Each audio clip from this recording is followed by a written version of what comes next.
Radio City Joke Studio.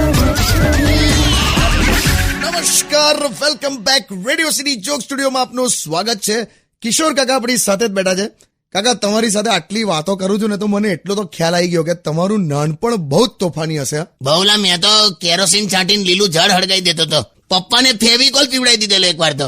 ખીર સમજીને ચાટી ગયા. 51 કલાક મોં ચોંટી ગયેલું એમનું. અને આ પેલું લીમડાનું ઝાડ નહીં હોમું, એ તો મેં આખું ચડી જતો હતો. બે ચલો, એ તો કેટલું ઊંચું છે યાર. પણ મેં નાનો હતો ત્યારે ઝાડ પણ નાનું હતું ને.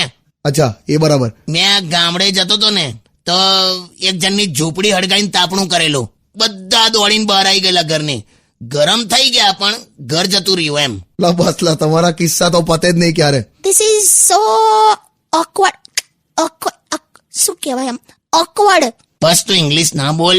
આ ડબલું અક્ષર ફસાઈ જશે તો ગળું છોલાઈ જશે. શું? ડબલું અક્ષર આવે ને પેલું ત્રિશુળ જેવું. લા, તમે કાકી સામે જ અહીંયા બોલો છો કે ઘરે પણ ચાલે છે તમારું? ભાઈ, સ્પ્લિટ એસી જેવું જીવન છે આપણું. બહાર કકરાટ હોય પણ અંદર મશીન એકદમ શાંત, કુલ.